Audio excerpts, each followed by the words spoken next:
Okay, so welcome to the 3H Project, which stands for Historic and Healthy Heritage Project. It's funded through the National Heritage Lottery Fund and our COVID recovery, thank goodness, but ultimately through the Department for Communities. I come up with that title simply because I had to come up with it within about 20 months flat. And so I come up with the 3H Project. So I do apologize. It probably should have been called this, which is Religion, Riots and Rebels, the Incredible History of Brown Square. But it's not just a history course. It's also about the historiography of Belfast. Now, to begin with, I want to introduce John Brown. You'll see him on your small screens there, right? Or sorry, John Gray. And John is... I'm just going to see if we're going to unmute you here, John.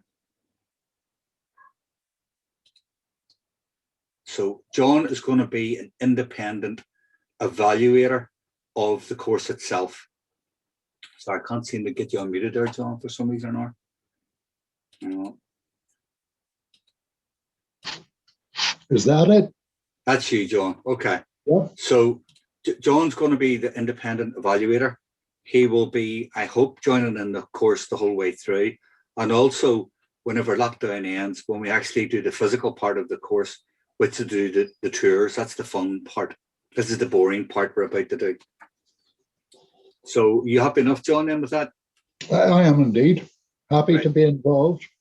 So John, if you don't know his background, have you ever read anything about 1798 rebellion that is meaningful? John wrote it. He was a chief librarian at the Linen Hall Library, and I'm honoured that he agreed to be the independent evaluator for the project.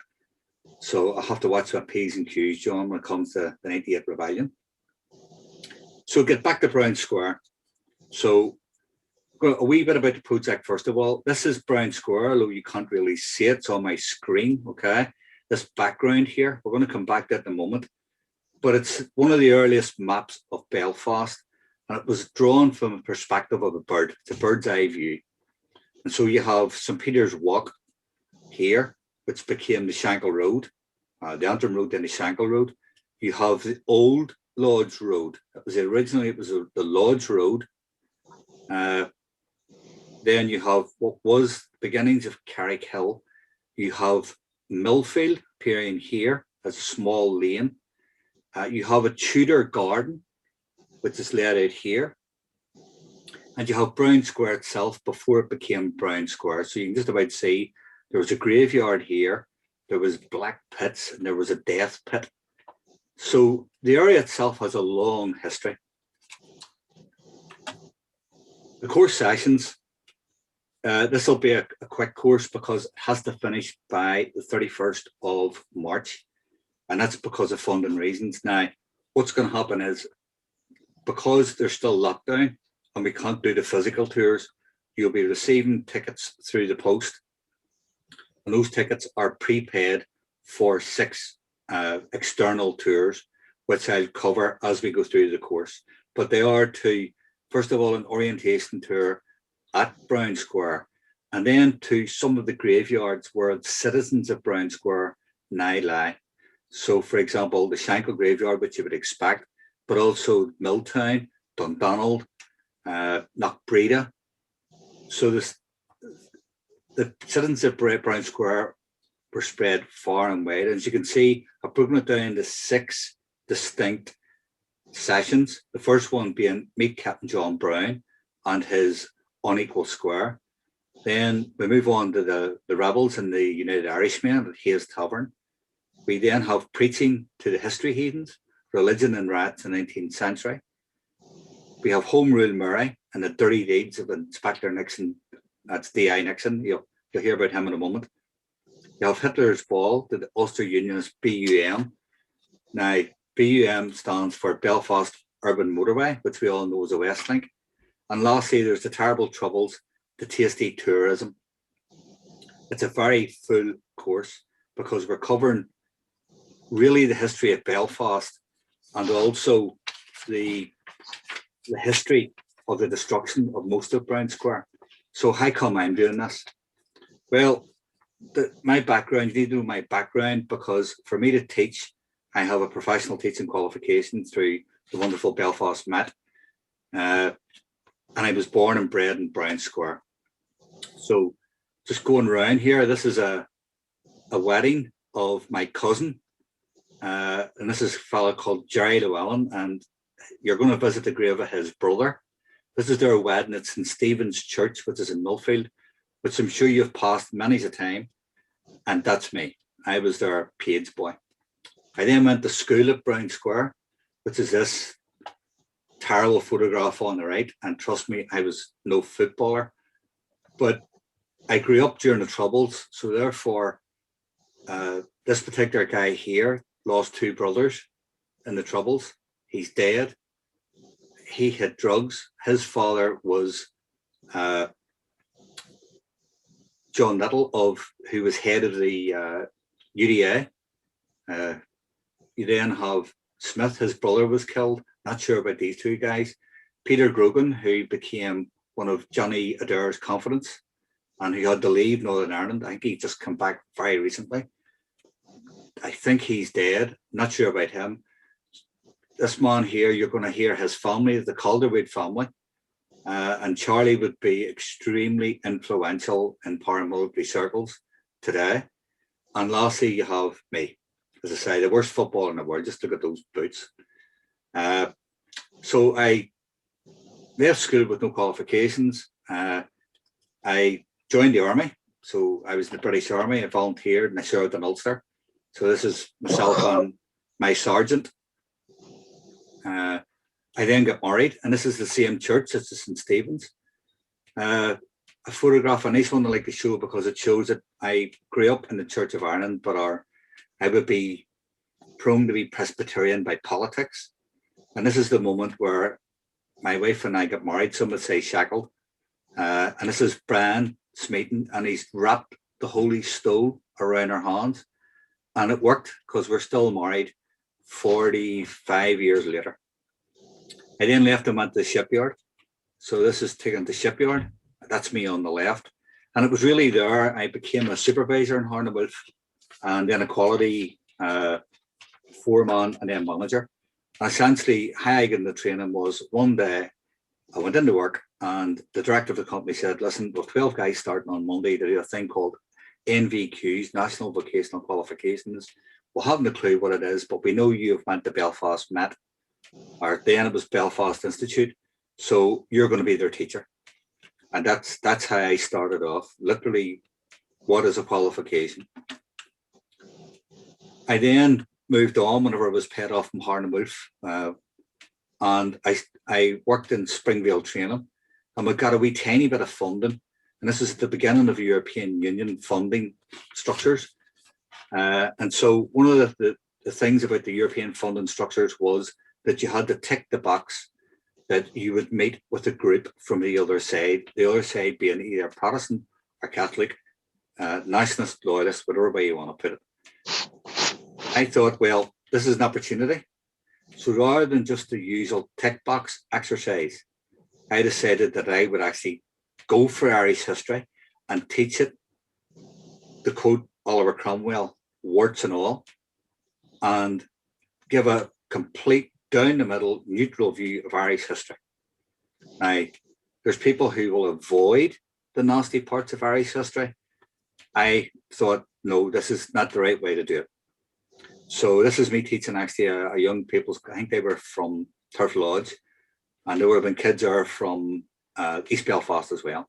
So that graduated, it was so successful, it graduated, we got more funding. And this is one of the tours of Milltown. You'll see Joe Baker there. We're just actually at the very start. Joe would have been covering the McMacken family massacre, which is tied into Brown Square. And you'll see the group here are Relatives for Justice from Balaki. And in the photograph, I'm not going to point her out, is one of the sisters of one of the hunger strikers who died. And if you notice, I'm actually wearing the ceremonial coat of the Connaught Rangers Association. So this was really one of those times where we covered Irish history in Milltown, what you're going to do because Milltown Cemetery is the home of the Republican plot, but it's also a British military cemetery. And I'm pleased to say that the Provisional IRA, bought into this as well. So they were there, and I'll prove that to you later on. Photograph on the right is me taking the B specials, the UDR and the RUC, and this is at Glasnevin. And this is where historiography comes in, because when I first started doing the tours down here with a wonderful guy called Shane McThomas, this particular grave is a grave of Roger Casement. Although you can't see it, it used to have a wonderful tree it was taken from a seed from his garden at Ballycastle. But unfortunately, Bertie Ahern had swept into power in the Republic of Ireland, and Bertie wanted to promote peace and reconciliation amongst what was former anti-treaty people. I'll put it that way. And so what he did was he cut down the tree. He had the tree cut down of Roger Casement. And then these graves to the right are the anti-treaty IRA men who were executed by the Irish Free State. And that's when I learned that sometimes what you actually see as history isn't really history. And so I ended up then teaching other groups and taking groups out. And I worked as a guide in Auschwitz. So this is taken in Auschwitz I. So you'll see one of the groups just going in, and this was one of the first gas chambers. It wasn't the first, but it was one of the first. It was certainly the first organized. In the background, you'll see the hospital block. And as I say, and if you notice here, just here, this particular girl, we were watched intensely by the Polish Tourism Authority, and specifically the director of Auschwitz, because I had to get everything that I was doing approved through them first, and you did not go off message. So it's a bit different from tour guiding in Northern Ireland, where literally anybody can be a tour guide. You can turn up in City Hall. There it's extremely regulated, which is something that I'm looking into. And so how did I end up doing Brown Square? At the time, my company went bust. I was not in a great place, but I ended up, I had to move back down to Brown Square because of my wife. And so a local minister knew that I covered Irish history, a guy called Jack Lom, and I'm hoping that you're going to meet Jack on some of our tours. And Jack was taking students from St. Francis Loyola University in Los Angeles, and Jack was stuck for something for them to do for an afternoon. He said, "Frank, would you take him on a tour of Brown Square? I heard there's a wee bit of history there." And so that's how I come to meet the students at St. Francis Loyola. The girl on the left with the pink top is Professor Ramos. So if you look at my book, she actually wrote the foreword for my book. And so I decided that I would actually deliver this course, this history of Brown Square, to these students, simply because I wanted to demonstrate that the history of Belfast isn't orange or green, black or white. There are many, many shades in between. And so here I'm outside, this is outside St. Mary's and Chapel Lane. You can see I'm about to demonstrate the split in Belfast. There we go. Because this is actually how Belfast was religiously segregated. And that was way back in the 1810s. And then I actually covered then the troubles, the recent troubles, because I was here. So there's some of my own personal experiences. But I covered the 1920s. This is one of the first peace, in fact, that is the first peace wall in Belfast in the 1920s. We ended up in the middle of a march, as you do, which was really good. But I covered the tough things when it comes to Irish history. So not leaving anything out. Here, for example, is where the Shankill Butchers organised and murdered. And the first murders carried out by the Shankill Butchers was at Brown Square. So as I say, right in the middle of a parade. So whatever you say nothing at that stage. Well, I then covered historiography. So the course became that popular. Sorry, this is just me. This isn't part of our course. This is just my own personal history. So the course became that popular that these students originally would have came and they would have went to what I would call the usual suspects. So loyalist paramilitaries and nationalist paramilitaries, Republican paramilitaries. But from this point on, St. Francis Loyola University insisted that they come and do the Brown Square lectures and tour first, because it gave them an academic grounding on the history of Belfast, but also what questions, all the wrong questions to ask all the right people at the wrong time. And so they've come back every year up until COVID. So really at university, I went back to university, so I have a master's, but this at university, my course tutor was Dr. Brian Barton. And I always remember this: if you offend both sides equally in teaching Irish history, you're going along the right lines, Frank, as he said. So let's get right into Brown Square. So on the left is the tomb of John Brown himself. And I don't know how many people here know of John Brown. You will know him by the end of tonight. And he's buried at Knockbreda, what I would consider to be Millionaires Row. So beneath this marble deposits the remains of John Brown, a squire of Peters Hill in the town of Belfast. He supported through life a character strong, marked by integrity, honour and diffidence, warmly attached to the constitution of his country from his youth. He was a steady supporter and watchful guardian of her interests at the most critical periods of time.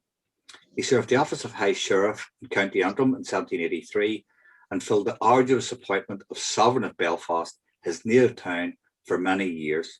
He was sovereign 3 times, with lasting advantage to the public good. He died November 11, 1801 at Belfast in his 51st year, leaving no personal enemies but those of honour, honesty and the Constitution. His wife Anne Brown is also buried here. She died in 1809. Their children Jane, Margaret, twins, and it goes down then to Gardner, his sons, who was Alan Gardner and John Gardner Brown. And on the right you have a poster that was put up last week. So Brown Square loyalists in Belfast oppose the Irish Sea border. No union without Northern Ireland. Play your part. So Brown Square is living history. So we're going to go back in time to discover the story of it, but it also plays a part in today's history. One of the guys you're going to see in photographs is a local councillor. And I remember when he first realised I was back in Brown Square, he came down and said to me, "Thank God you're here, Frank, because we need someone here. Because don't forget, Brown Square is the cutting edge of the empire." Now, I don't think Brian realised that I had moved on. Got a degree, got an education, and so it hasn't really worked out in that respect. And you'll make your own mind up as part of this course. So this is Brown Square. You probably all went past this.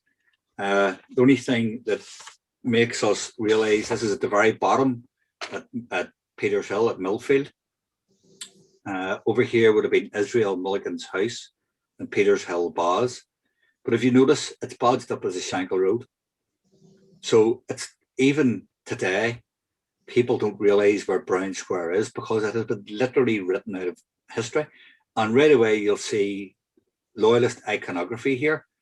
Queen Victoria, the orange lodges, poppies and things like that.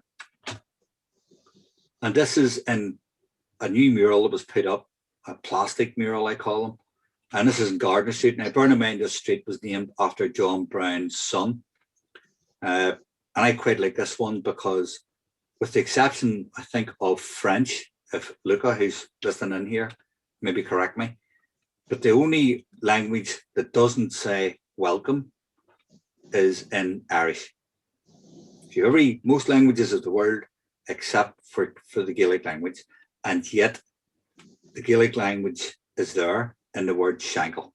because Shankill is actually Seankill, which is the church on the hill, or the old church. And this particular guy here, by the way, is my uncle, my great uncle Johnny. So he's one of the famous characters. So Brown Square has magically become part of the Shankill Road, and yet it's not. And its history has been virtually wiped out, including this particular part of history. Just make sure it's right. Yes. So here's one of Brown Square's famous sons.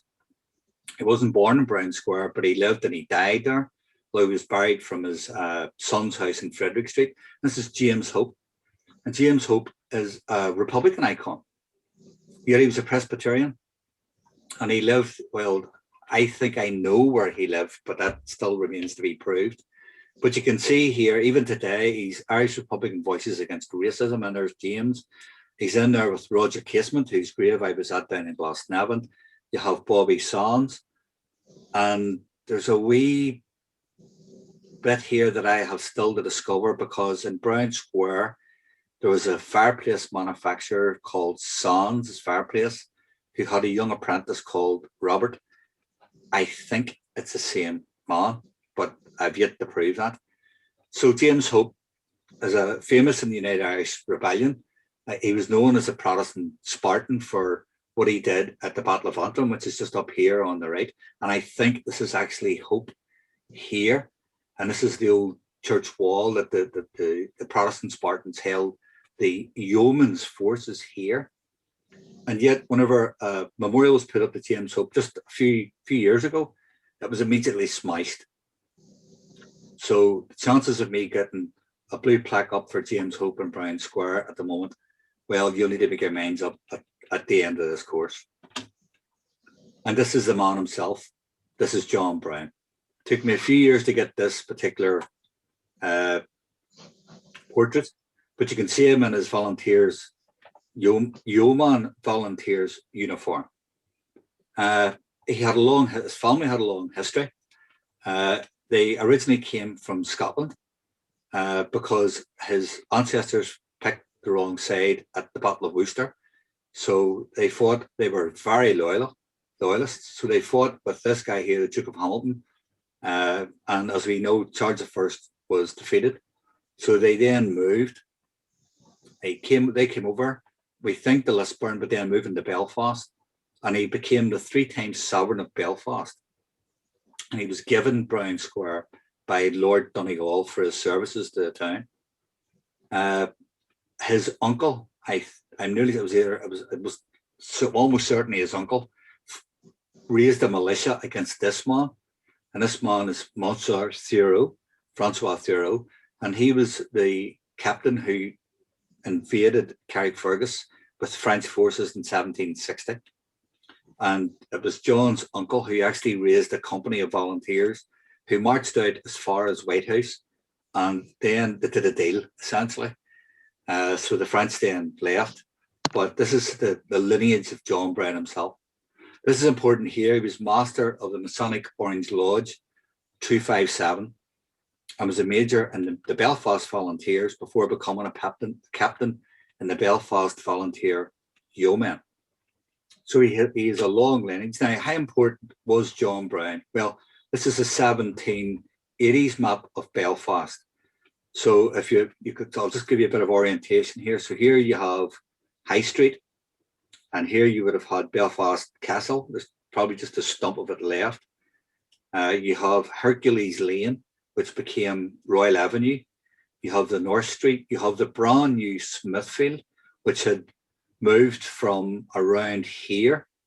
So Belfast had expanded. It was owned then by the Marquis of Donegal. He's another story for another day. But to give you an idea of the importance of John Brown, he was given the square by the Marquis of Donegal, and this is Brown Square. So if you look at the size of Brown Square, it almost matches any other of the squares in the whole of Belfast. And when you bear in mind that all of these squares some were privately owned, they would have their own leases, they would have had chapels on them. This was John Brown Square. And that's how important John Brown was to the Earl of Donegal. This is that map enlarged a bit. You can see a bit more on it. You can now see Hercules Lane that became Royal Avenue. And this is, I actually tracked the route, we'll come to this next week, of Jimmy Hope's route, the War United Irishmen in the 1790s. But the formation of Brown Square, you can see how important it is. There's the old Lodge Road again. There's Carrick Hill.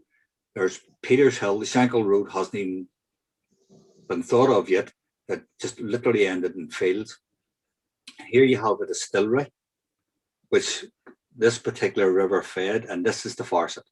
This is the foundation river of Belfast, and it actually ran through Brown Square. And you have the first militia barracks there as well. So this is some of the research I've done on John Brown. He was a Belfast volunteer, and the story of John Brown is the story of volunteer movement in Belfast and the story of the Enlightenment period, because this is a time where people had decided that they could actually create new things within Belfast, new structures, because the Marquis of Donegal had not really provided for Belfast in a monetary value. So it gave people the opportunity to volunteer, people like Marianne McCracken. And they self-funded, for example, the poorhouse at Clifton Street. This one here, so among the toasts originally given by Lodge 257, and this is the Masonic Orange Lodge 257. Now, there's no connotation here, or there's no connection with the Orange Order. It wasn't formed until 1784. It was simply, there was one blue Masonic Lodge and one orange Masonic Lodge. 257 was John's Lodge. And this is the toast. May the gallant volunteers of Ireland invariably unite in brotherly ties and be as faithful to each other as Freemasons have ever found to be. And there is ample evidence that Lodge 257 was in close sympathy with the volunteer movement. Their worshipful master, John Brown, was major of the Belfast Battalion. And these particular guys here, Robert Bradshaw, James Bryson, these were the sort of middle classes, aspiring middle classes of Belfast. The painting at the bottom, unfortunately, I couldn't find my engraving of the volunteers in Belfast.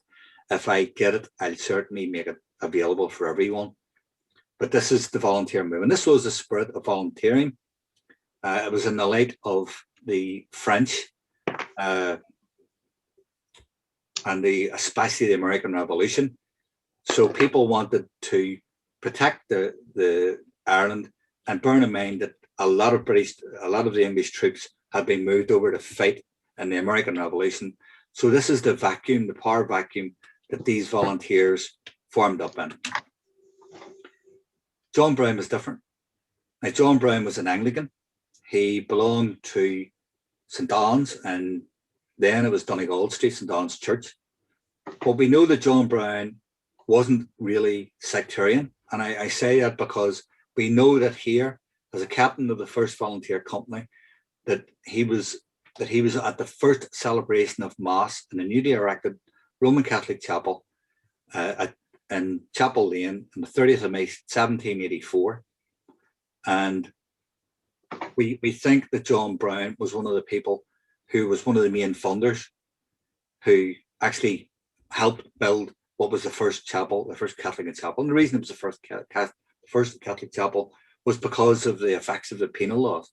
So Brown was there.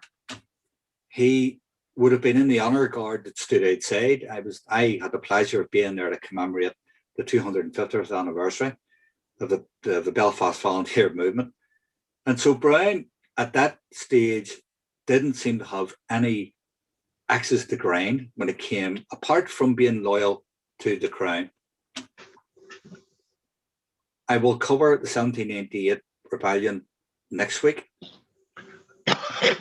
Brown's story is such that we know that he actually tried to bring in people from more troops from England, and he got on the ship to go over and try and bring back more troops. So I'm just going to read this out. So John Brown was not a supporter of United Irishmen. as witnessed with his involvement with the yeomanry. In 1788, Brown, as sovereign, helped form 4 companies of yeomanry in response to the French landing at Bantry Bay. In one of his letters on July 1788, he recalled an incident that happened on his way home to Belfast. He'd been in England and decided to return to Ireland when he received news of the rebellion. He was travelling back from Liverpool on a ship called the Linen Hall, which became becalmed just off Donaghadee and was boarded by the United Irishmen looking for arms or items of value. When he discovered nothing, he returned to shore. 2 of the passengers returned to shore of the United Irishmen, but they had recognised Brown as a sovereign of Belfast and a captain in the yeomanry. So the United Irishmen then returned in 2 boats to the ship, which was still becalmed, and they took Brown and his wife, who insisted on going with them. They were taken off the ship to the United Irish camp 12 miles outside of Balnahinch.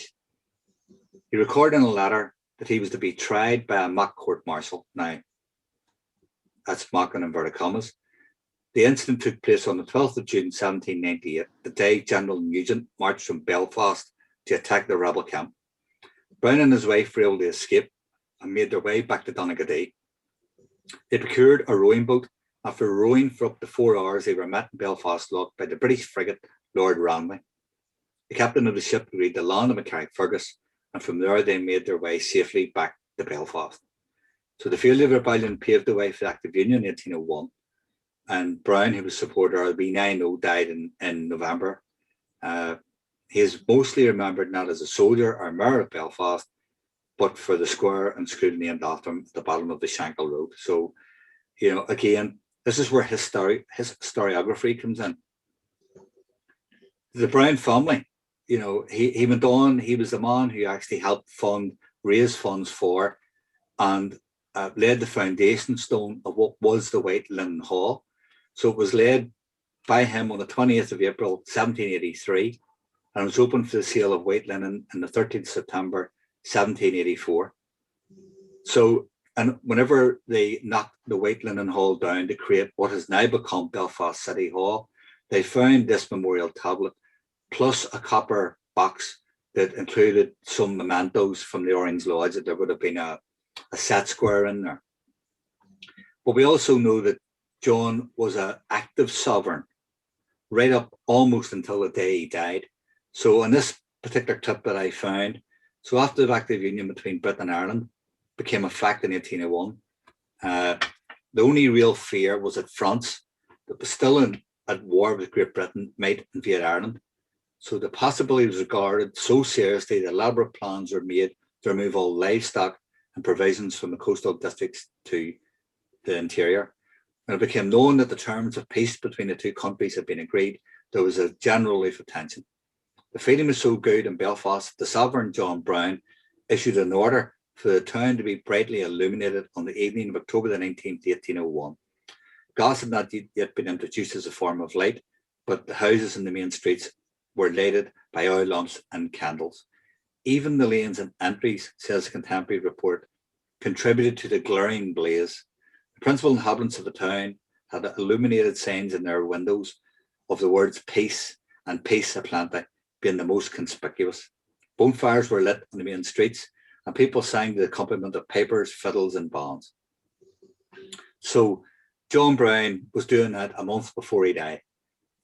So he was an important person, and yet I'm sure virtually no one on this course has actually heard of him before. But when I started looking into Brown Square, I then began to realise that the history of Brown Square was not only the history of Belfast, it was a history of all that was good and bad at Belfast. So the first recorded rats, which we'll come to in the course, I traced them back to Millfield at the interface with Brown Square. And right, somebody. I think it's John. Yep, I'm on a Zoom call at the moment, but of course he can. Hang on. Cheers. John, could you just mute yourself there? Well, I can't go and tell her to answer it because I'm watching a Zoom thing. Okay, cheers. Sorry, I can't see it. Right. Anyway, so once I started looking into the story of Belfast and Brown Square, I then started to unpick a fantastic story. So this particular story here, for example, this man on your top right here, you'll hear more of him in the coming months when the centenary of the creation of the state of Northern Ireland come. This guy here is called D.I. Nixon, Detective Inspector Nixon. You can see him with his Colorado on. We believe he was involved in the McMacken family murders, but he was also involved in another massacre at Arnon Street at Brown Square. That one has been overshadowed and forgotten about. But to give you an idea of the mindset of Nixon, he built his house at Ballygamartin, and he built his house directly on these two ancient Irish hill forts. He actually instructed the builders to ensure that they dug down 12 feet to make sure there'd be no trace of the Irish left. So that's the mindset in the 1920s, right or wrong. And then I looked further back and I found that a very famous historian, Brian Barton, and Eamon Phoenix had tracked the first path across Belfast from people coming south, people going north to Carrickfergus and on up to Dunsevry Castle. And they placed a memorial bronze medallion here. And this is in Boyd Street. So you're going to be visiting this particular street. So this really was the very first people, the first inhabitants in the Iron Age that would have been walking across what then would have been the flooded ground at the bottom of Belfast and the upper ground that led to the north. As you can see, someone then immediately ripped the plaque up because it had Gaelic writing on it. So that's how that ended up in someone's scrap heap. There's also the history of the first segregated housing at Brown Square. And this incident here, as you can see, was the Catholic houses that were burnt out in October 1969.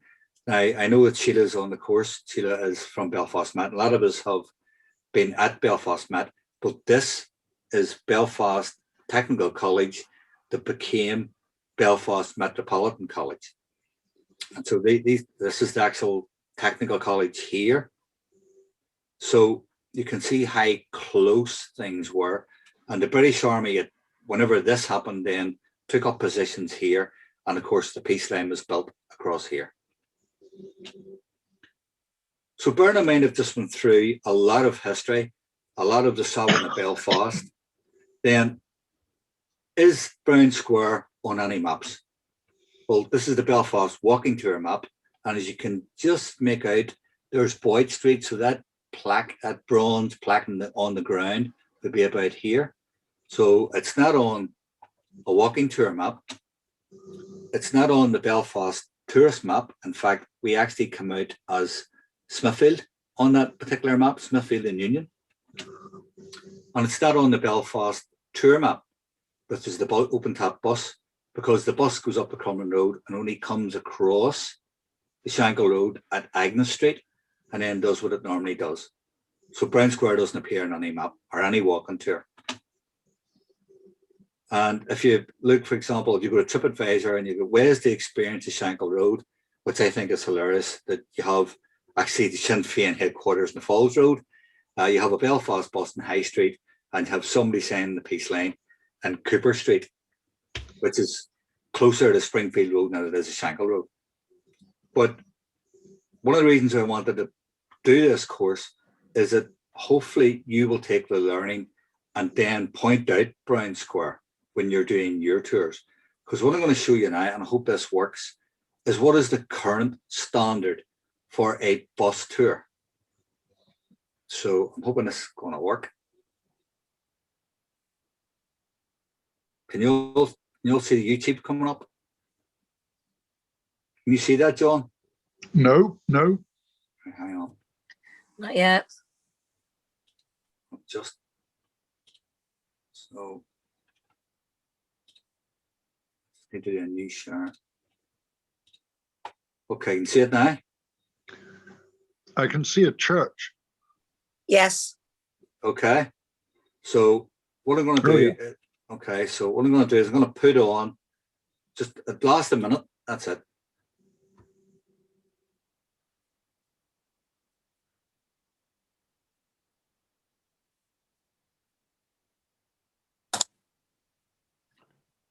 No volume, Frank.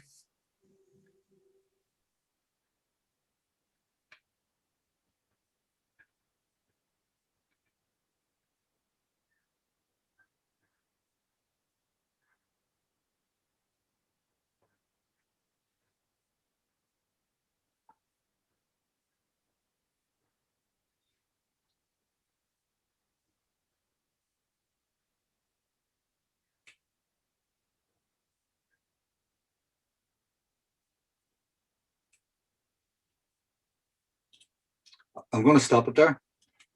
That's what tourists are paying for. So what they've already missed is the story of the Belfast Volunteers, John Brown, 1798, and everything else in between. So I just need to get back into this again. So we share. So just back to the project. Okay, everybody see the PowerPoint again? Yes. Yeah. Okay. So what really happened was that whenever I started looking into the history of Brown Square, I had to try and make sense of how come John Brown, you know, all the 200 years of history have been written out. And for anyone who hasn't read this particular man's books yet, a guy called Guy Berner, he has written treatises on this, especially on 1798. And what he said was that people actually deliberately forget things. And so the forgetting becomes part of the memory. And it's a complicated thing. But if you want to get your head around how come John Brown hasn't appeared for the past 200 years, or James Hope has appeared as a memorial in Brown Square, I would advise you to read, particularly that book on the left-hand side, Forgetful Remembrance. So how does Forgetful Remembrance work? How was Brown Square written out of history? This particular page you're looking at now is from the St. Stephen's Parish magazine, and it was from its 200th anniversary. It was written by my minister, a man called Reverend Rogers, and you can see clearly here, you know, this is underneath the vestry. So one of the very first water wells in Belfast is actually still there today on the vestry, hidden from view. That's the same church I was married in. But if you look here, so Belfast as a town has no ancient history. So writes George Benn in his History of the Town of Belfast. So for people like the Reverend Rogers, there was no such thing as those Gaelic forts that were built up on the hills of Belfast, or the Gaelic people who lived there, or who actually owned all these lands prior to the Chichester family coming along. And so history then became changed for most people, unless you were a scholar. And I'll give you the best example of historiography here, is that whenever my mother was the sexton of St. Stephen's Church, so we had to go to church every single week, Sunday school every Sunday, and our pew in the church was directly facing this memorial tablet, and it was erected by the brethren of Richard Irvine. So he was the minister of St. Stephen's Church, and you can see the Masonic symbols here. But if you have a look, the Richard Irvine Masonic Lodge 255, who was the first rector of this parish, and yet when I went back to research the tablet about 6 months ago, I found that the church has built cupboards directly in front, and actually built the cupboards on top of this memorial plaque, because the memorials that they wanted to present was the First World War Roll of Honor. So one part of history was downgraded for another part of history. So where exactly is Brown Square? So I'm hoping now you're going to see how we like. need to share this again.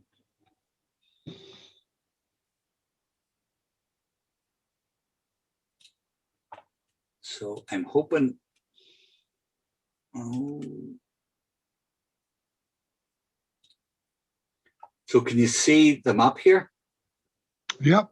Okay, so what you're looking at is that original map of Brown Square. What I've done is underneath it is the modern town of Belfast. And what I hope to do, I was hoping to do, it's not going to happen, is you can see that Belfast has been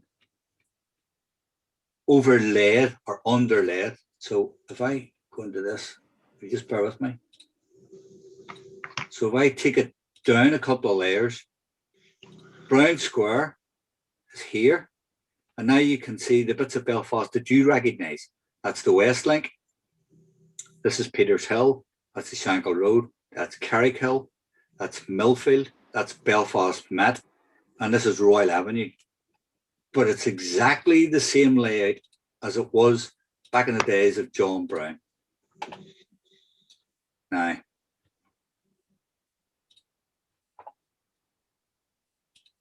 so what's the current political context? So, sorry, you can't see that.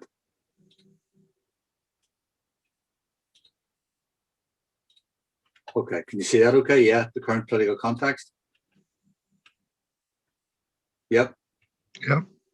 So why is Brown Square contentious? And why should you show people Brown Square? You know, why should you point it out and point out to why John Brown is there?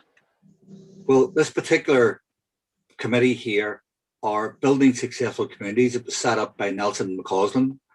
And these are the people who currently target funding, agree housing at Brown Square. Now, bear in mind that Brown Square itself is roughly about 20% Roman Catholic. Okay, so here you can see the great and the good, but here you have, this is Brian Kingston. If you think back that original, so Brian Kingston is up here. So there he is. So Brian Kingston and DUP, and you have Billy Hutchison and the PUP.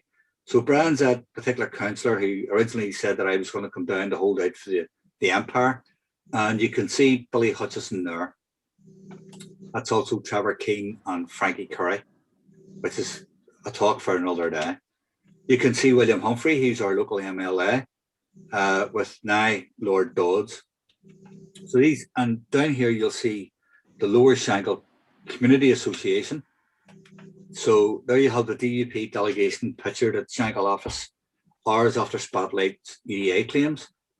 So there you have again William Humphrey, Brian Kingston, that's William Gibbon, Lord Dodds, and this is Ian McLaughlin, this guy here. This is a guy called Dennis Cunningham. So, and Dennis has been in the spotlight recently as well. So Brown Square still a contested area. This is the area that's marked out by the Department of Communities. And I think, Sheila, you'll be interested in this because you realise that you're actually coming under the remit of those guys, because there's Belfast Met in their area down there, okay? Mm-hmm.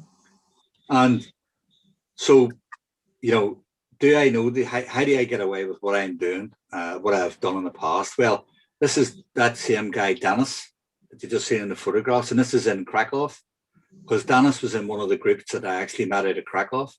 There you'll see Ian McLaughlin. There's another few choice people in there.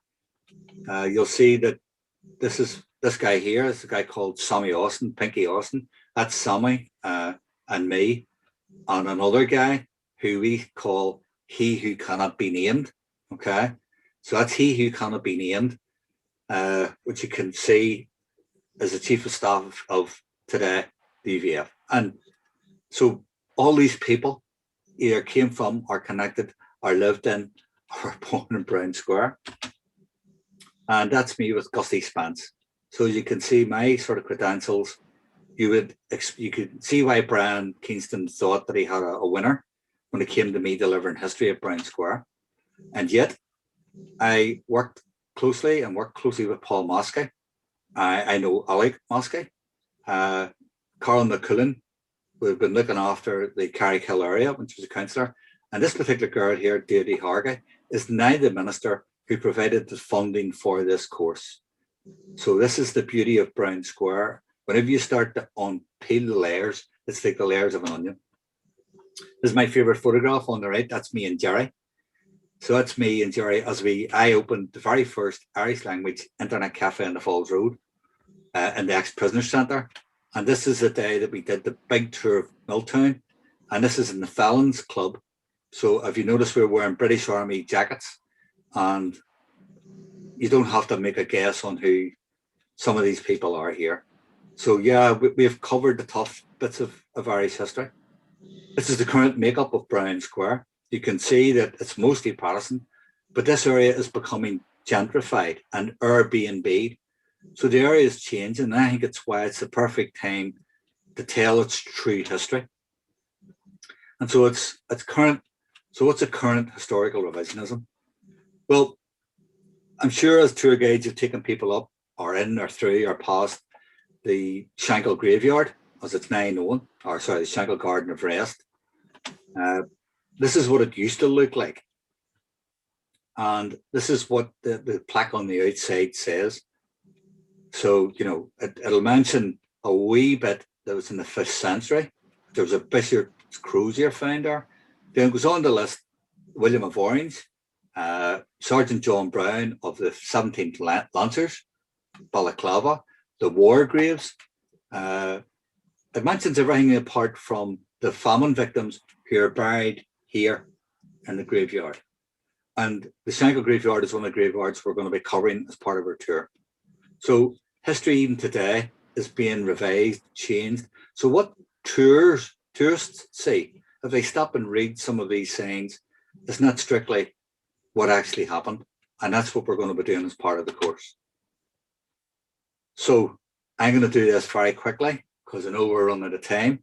Because to be absolutely clear on who actually owned this bit of land, I'm going to do a quick run through, okay? So we'll start off with Pope Adrian IV, who gave a papal bull to Henry II, who gave John de Courcy the go-ahead to invade, who was then replaced by Hugh de Lacy, whose lands then reverted back to Henry III, who then controlled the lands by Castle. Edward de Bruce came along and upset the apple cart, but still the lands were still in the hold of Henry III. Along came Sir Brian Phelim O'Neill. Elizabeth I then took charge of the lands, who she then told this man, Thomas Smith, and she sold part of it to him. He was unsuccessful in trying to take the lands at Belfast, so he sold the lands then to Walter Devereux. Walter Devereux then slaughtered Brian Sir Phelim O'Neill at Belfast Castle in 1574. It was actually this particular guy here who did the massacre, Sir John Norreys. The lands then reverted to Robert Devereux, 2nd Earl of Essex, who didn't make a big success of it. So the Irish came back with Hugh O'Neill. We then had the Flight of the Earls. And then as part of the vacuum that took place with the wars of the 9 Years' War, this particular guy came along, and this guy was called Edward Chichester. And he was the brother of this man, who was Arthur Chichester. And this is where my minister believes that Irish history actually began in Belfast. So we're sort of missing all of that. So, and if you look at the modern coat of arms in Belfast, you'll actually see this roundels up at the top, which is incorporated. So to carry on, so Arthur Chichester became the first Baron in 1625, then gifted the lands, or his lands became his sons, Edward I, 1648, who then gifted the lands, or the lands bequeathed to the first Earl of Donegal, 1625. Then you had the second Earl, 1678, the third Earl, 1706, the fourth Earl, who I don't have a photograph of because I think he was as mad as a box of spanners. Then you have the fifth Earl, and this is, I know Alwyn's on the call, and I know this is one of his pigeons here, but the fifth Earl is one of those people who could do a course on his own. But in fairness, it was the fifth Earl who granted the lands then to Captain John Brown of Peters Hill. So that's the real history of Brown Square. Now, the Chichester family once the Lawns left their procession, they carried on. So you can see here, there's the 6th marquee, there's Jawsbond in London. And you can see there's currently the Earl of Belfast, who was born in 1990. But really, this is where Chichester, to some extent, part company with Brown Square, but they will come back. But this is where I traced some of this too. So this particular lease was in 1811, and it's to Anne. The lease is being given by Anne Brown, and this is the daughter of John Brown, Captain John Brown. And if you look down here, you'll see the lands were granted by the Marquis of Donegal to the said John Brown. So this is how the lands then passed. So what happened to the Brown family afterwards? Well, it wasn't really good news, because the sons seemed to have got above themselves. So this is a cracker story. So Reverend John Brown, a young curate who had recently been appointed, felt that this particular woman here, who was a Marchioness of Donegal, was reading her mail in St. Don's Church while he was delivering a sermon. So he then pulled her up, felt that this practice was not in keeping with the sanctity and devotion, and took an early opportunity of giving the Marchioness his views on the matter. So, unaccustomed to such criticism of her behaviour, the lady declared angry. She would have Mr. Brown removed from his curacy and driven from Belfast. And that's exactly what happened. He had to leave. And as you can see, he died in 1845 in Aberdeen.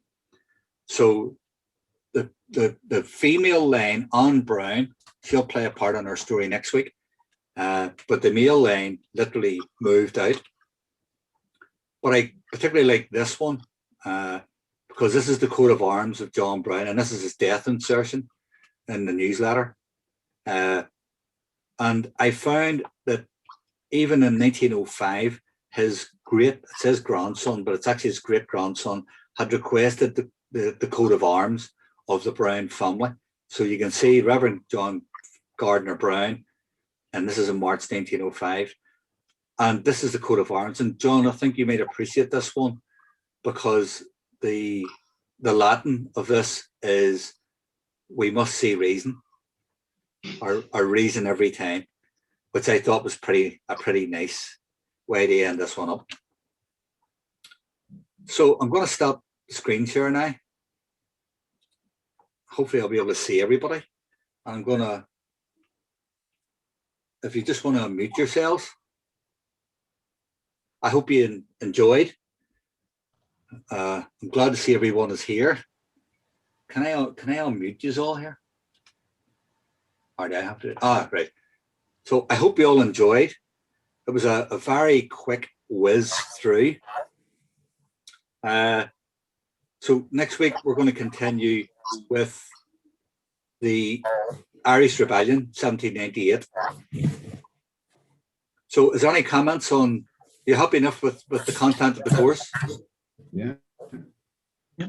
Very, very interesting, and some really fascinating examples of how we write history.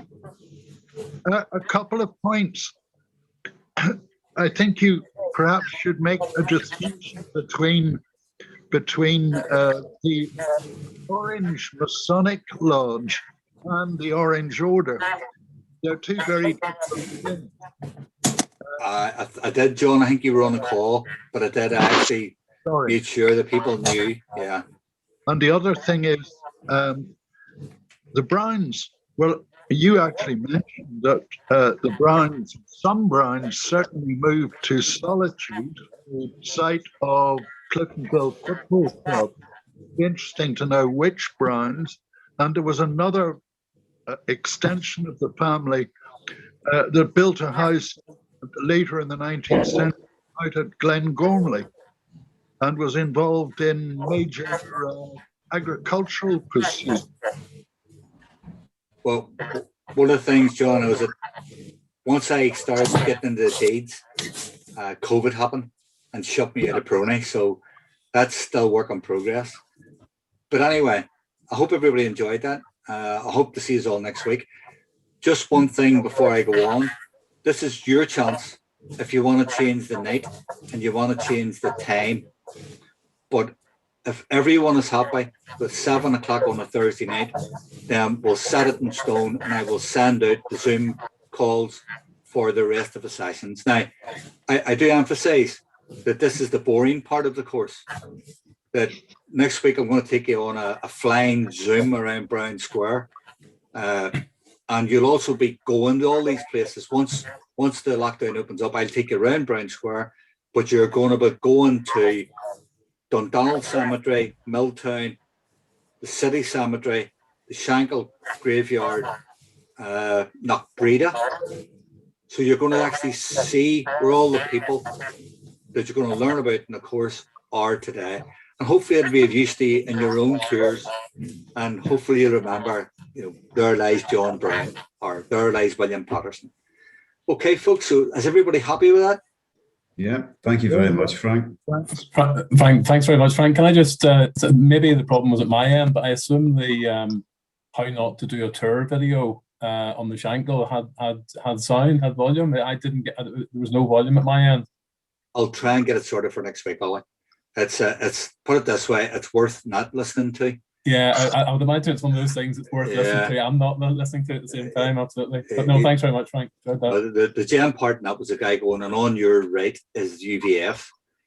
And as you'll learn a part of the course, that one of the founders of the UVF was Frederick Crawford, and he had a bleach works where he kept his ammunition, and that was at Brown Square too.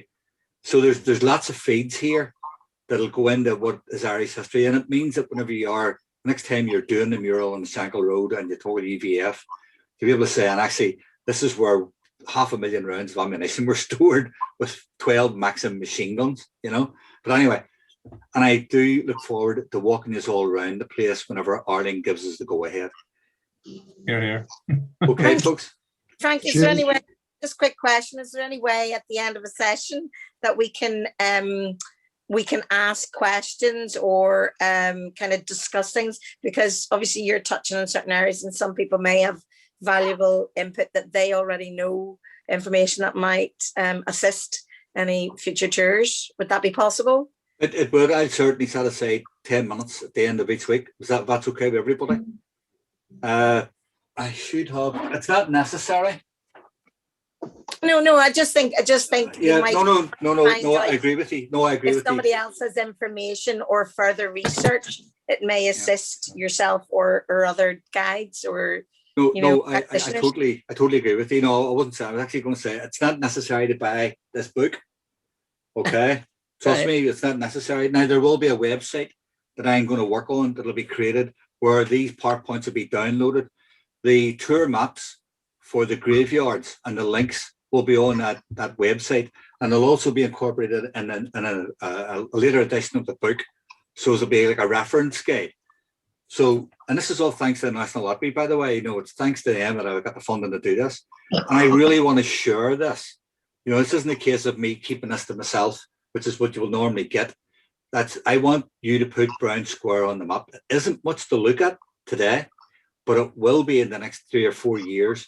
And hopefully you will commemorate the heritage that we all own, all of us, every single one of us own, and you all belong. And I have no doubt these are all connected to Brown Square somehow. So anyway, thank you very much. And I will send out the meetings for next week, and I will see you then, folks, okay? Thank you, Frank. All the best. Bye-bye. Good night.